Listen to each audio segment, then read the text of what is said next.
আদ্দিন হাসপাতাল আদ্দিন কর্তৃপক্ষ প্রায় 5টি মেডিকেল কলেজ পরিচালনা করেন। তার মধ্যে 1750 জনেরও অধিক শিক্ষার্থী অধ্যয়নরত। 500রও অধিক শিক্ষার্থী, বিদেশি শিক্ষার্থী এখানে লেখাপড়া করেন মেডিকেল সায়েন্সে। এর মধ্যে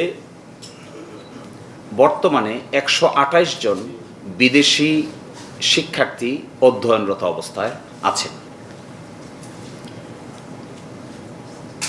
এবং 4টি নার্সিং ইনস্টিটিউট আছে, যার মধ্যে প্রায় 1000 শিক্ষার্থী বর্তমানে অধ্যয়নরত। আদ্দিন হাসপাতাল সমূহে 455টি ফ্রি বেড আছে। এই ফ্রি বেডে তারা চিকিৎসা গ্রহণ করে থাকেন উইদাউট এনি কস্ট।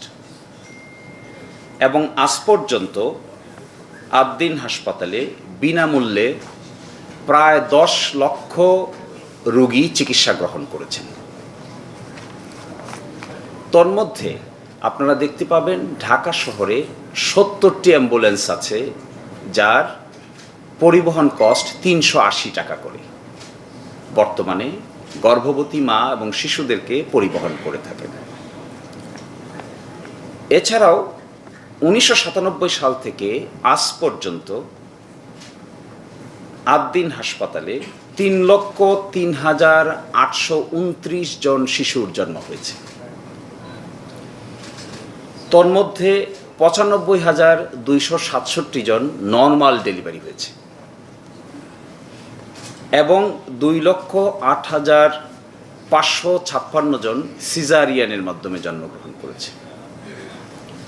এখনো পর্যন্ত ওই হাসপাতালে এই ঘটনার মতো আর কোনো দুর্ঘটনা এই 3 লক্ষ ঘটনায় একবারও সংঘটিত হয় নাই।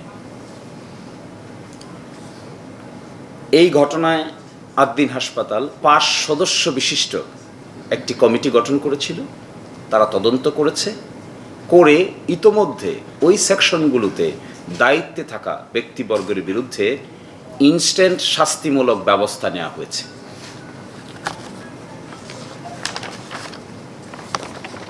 এছাড়াও স্বাস্থ্য অধিদপ্তর কর্তৃক কন্ডাক্টেড একটি তদন্ত রিপোর্ট আমাদের কাছে এসেছে। এই পরিস্থিতিতে আদ্দিন হাসপাতাল এই ঘটনায় ভুক্তভোগীদের পাশে আজীবন দায়িত্ব পালন করার সিদ্ধান্ত নিয়েছে।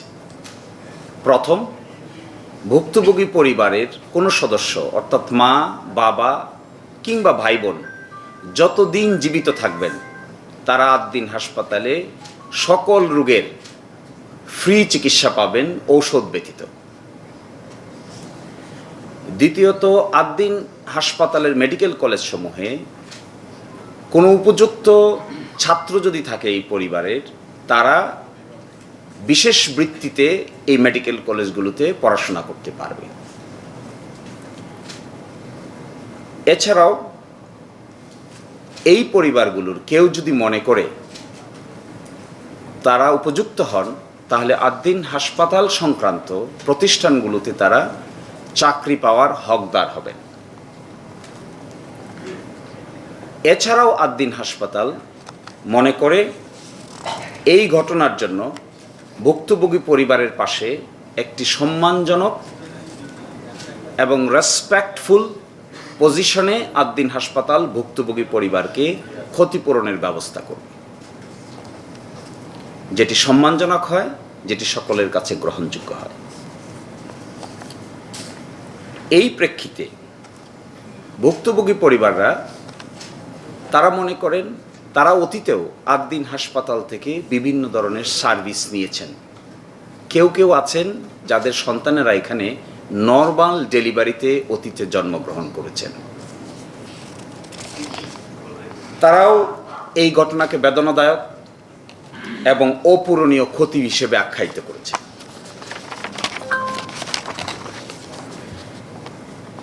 ভিকটিম পরিবারের কাছে প্রাপ্ত তথ্য এবং দুটো তদন্ত রিপোর্ট একসাথে পাওয়ার প্রেক্ষিতে তাদের পক্ষ থেকে কমেন্ট হলো যে এটি একটি অনিচ্ছাকৃত অবহেলার ফল এবং ভিকটিম পরিবার এবং আদ্দিন হাসপাতাল একসাথে মনে করে যে এই ঘটনার জন্য হাসপাতাল যেন পরিপূর্ণভাবে ক্ষতিগ্রস্ত না হয় এবং বন্ধ না হয়, এই ব্যাপারে সকলেই একমত। কিন্তু যে বা যার অবহেলার কারণে এই ধরনের ঘটনা ঘটেছে, সে বা তার উপযুক্ত আইনি পদক্ষেপও তারা দাবি করে। এছাড়াও তারা মনে করেন ভবিষ্যতে যেন এই ধরনের কোনো ঘটনা না ঘটে, এই ব্যাপারে কার্যকর ব্যবস্থা নেওয়া প্রয়োজন।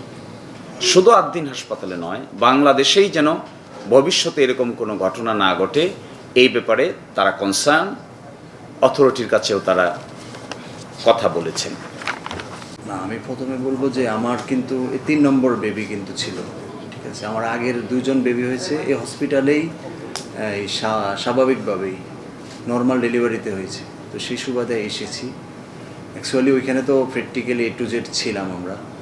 তো নার্সের যে অনুপস্থিতির কারণেই আমরা সতর্ক হতে পারি নাই, যেটা আমরাও চিন্তা করতে পারি নাই, নার্সও আমাদের সেভাবে অ্যাডভাইস করে নাই।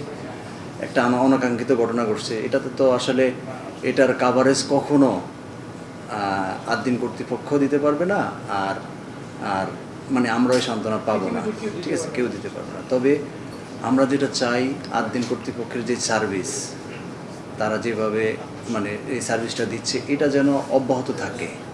আমরা ইতিমধ্যে জানতে পেরেছি যে বন্ধ হওয়ার জন্য শাস্তি কিন্তু অনেক রকমেরই আছে। অলরেডি আমার মামলা করা আছে, ওটা দোষী ব্যক্তি এবং যদি প্রতিষ্ঠান হয় সেটা ওই মামলা অনুযায়ী চলতে থাকবে। আর আমরা চাই আদ্দিন সার্ভিস যেটা দিচ্ছে হসপিটালের, এটার জন্য দেশকে ক্ষতি করে বা দেশের মানুষ সার্ভিস থেকে বঞ্চিত করা ঠিক হবে না। এজন্য আমরা চাই স্বাস্থ্য অধিদপ্তর এবং সরকার এবং আপনাদের মাধ্যমে চাই যে আদ্দিন কর্তৃপক্ষের যেন যে সার্ভিসটা তাদের, তো যেন তারা সেটা সার্ভিসের ক্ষেত্রে যে ত্রুটিগুলো আছে অলরেডি সেগুলা সংস্কার করে ওনাদের সার্ভিসটা যেন অব্যাহত থাকে। অ্যাকচুয়ালি আমরা আদ্দিনে ক্ষতিগ্রস্ত হয়েছি, এটা তারাও মর্মাহত, আমরাও, সারা বাংলার মানুষ সকলেই। বাট ওনাদের পর্যায়ে মানে এখানে আসার উদ্দেশ্য হলো একটা ভালো ট্রিটমেন্ট আমরা পাই এবং রিজনেবল প্রাইসে।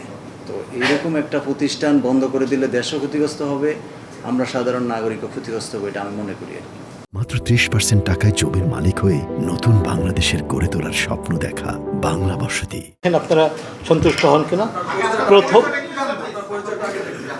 আমার পরিচয়, আমার নাম মোহাম্মদ আব্দুস সবুর। আপনাদের সাংবাদিকদের এখানে উপস্থিত যারা আছেন তারা অনেকেই আমাকে ব্যক্তিগতভাবে চেনেন, ঠিক আছে, আপনি হয়তো চেনেন না, আচ্ছা, অনেকেই চেনেন। আমি আদ্দিন সখিনা মেডিকেল কলেজের গভর্নিং বডির চেয়ারম্যান, ঠিক আছে, সরি, আদ্দিন উইমেন্স মেডিকেল কলেজের, যেখানে ঘটনাটা ঘটেছে মগবাজারে, আদ্দিনের সবকটা মেডিকেল কলেজেরই গভর্নিং বডির আমি চেয়ারম্যান। কলেজের সাথেই হাসপাতাল, হাসপাতাল is a part of college. আপনি যদি ব্যাপারটা একটু পরিষ্কার করে দেখেন, হাসপাতাল is not an independent institute.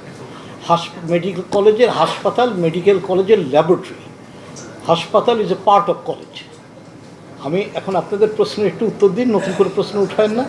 প্রথম আপনাদের কথা হচ্ছে যে সমস্ত সেবা প্রদানকারী কর্মী, সেটা পরিচ্ছন্ন কর্মী হোক, নিরাপত্তা কর্মী হোক, যারা আপনাদের সাথে খারাপ ব্যবহার করেছে, তাদের ব্যাপারে আমরা কি ব্যবস্থা গ্রহণ করেছি, এই তো ইতিমধ্যে